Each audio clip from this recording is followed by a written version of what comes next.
What's up, everybody? Right now we're going through Route 7 on our way to the Celestial Tower.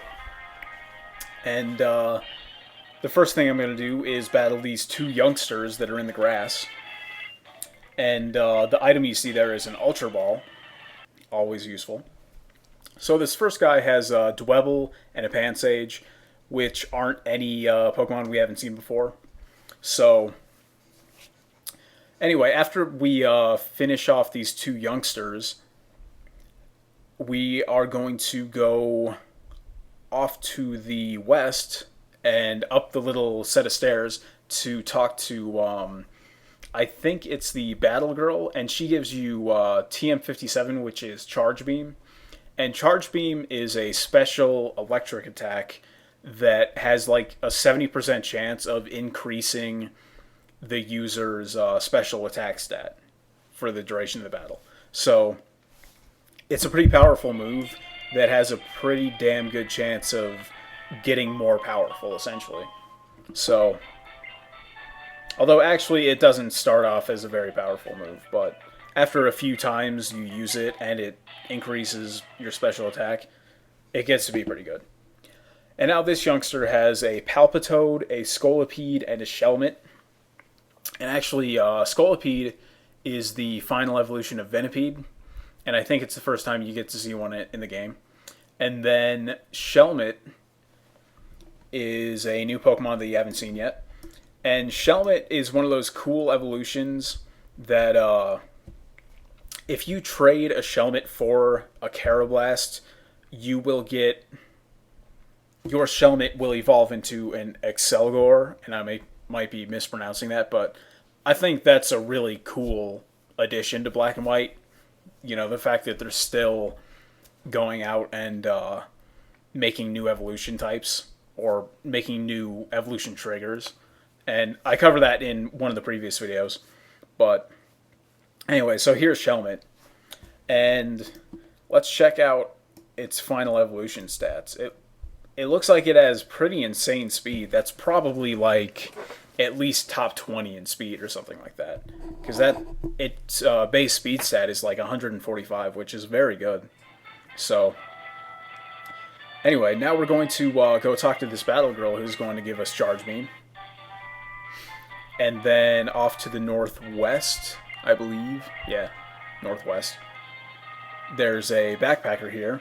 And he has a Simisear. So, again, nothing too special, just the evolution of Pansear. And after this, we're going to head off north. And I guess it's like Fury swiping the shit out of me. Hit 4 times. I always hate that when the computer seems to always get like the maximum number of hits for moves like that, and I think Fury Swipes can possibly hit up to like 5 times, but still, getting like 4 hits, that's pretty crazy. So, and it looks like that guy will trade you, and as long as you have a Boldore, which is very accessible right now, considering you can just go to Chartstone Cave,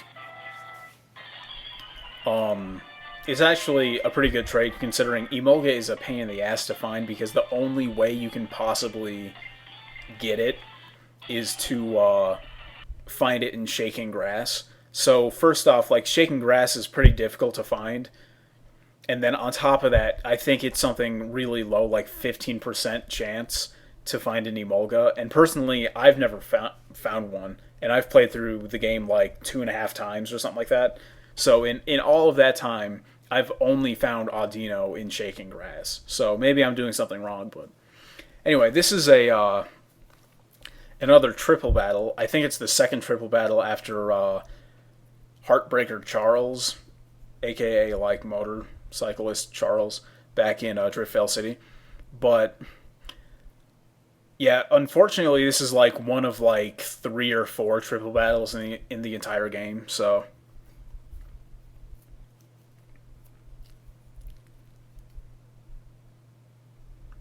And also, unfortunately, he's not using any, like, really worthwhile Pokemon. Or any, like, new Pokemon that you haven't seen before. Possibly other than Swoobat. But Swoobat's just the evolution of Woobat anyway, so Nothing too special.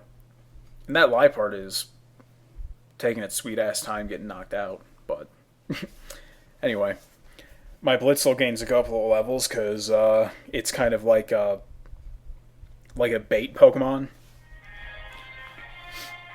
And what I mean by a bait Pokemon is essentially you like, if your good Pokemon get knocked out, and then what you do is send out like a Blitzel or, some low level Pokemon where essentially you just send them to get knocked out while you revive your other Pokemon. And the best Pokemon for that in this game is what's it called? Roggenrola, because it has the sturdy ability.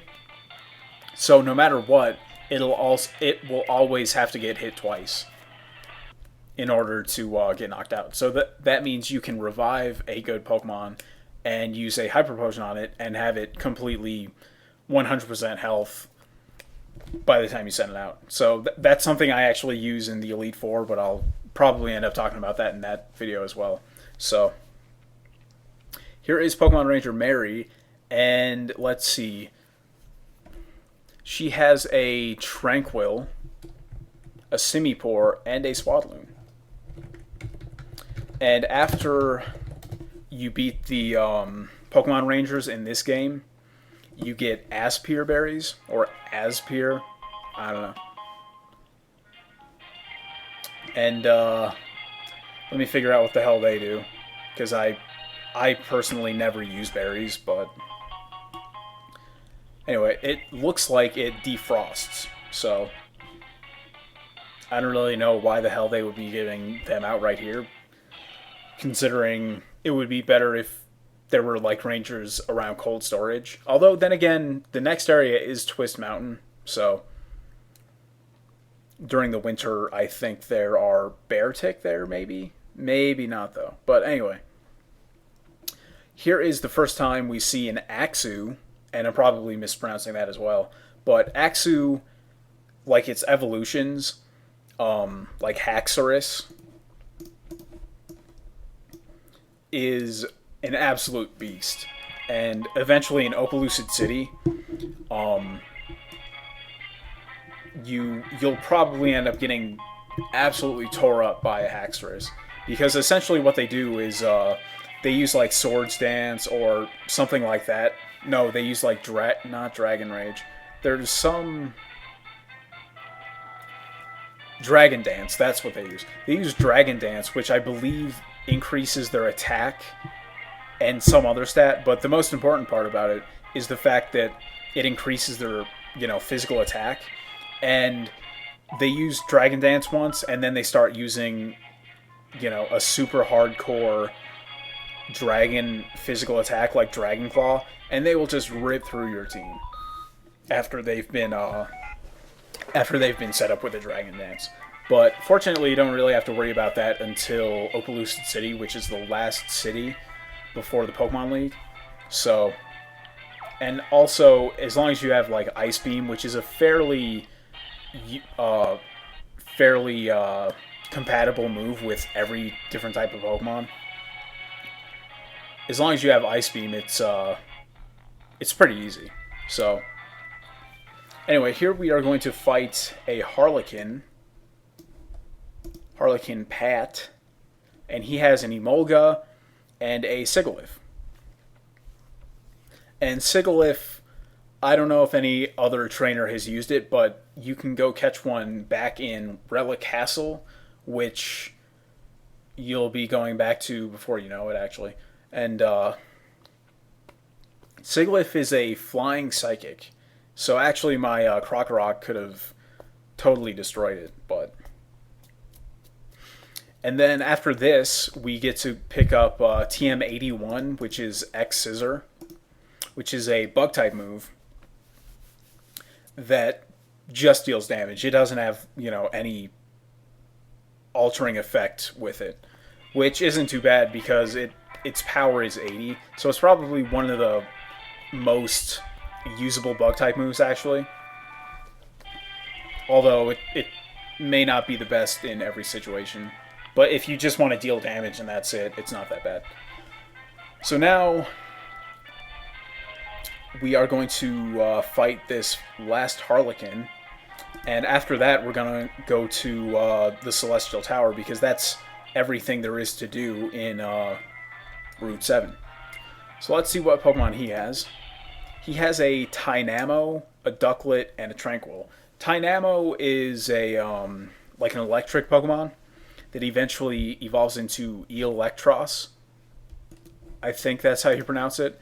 It's like a pun of electric and eel or something like that. But anyway, but Tynamo, the basic form of it, is not that great of a Pokemon. So, and actually, if you really want one, you can go catch one back in Charstone Cave as well. And then after that, he just had Ducklet and Tranquil, which we've already seen both of those before. But anyway, now we are in Celestial Tower, and this is where we're going to rise to the top and figure out what the hell Skyla's doing. So I'll go ahead and see you in the next video.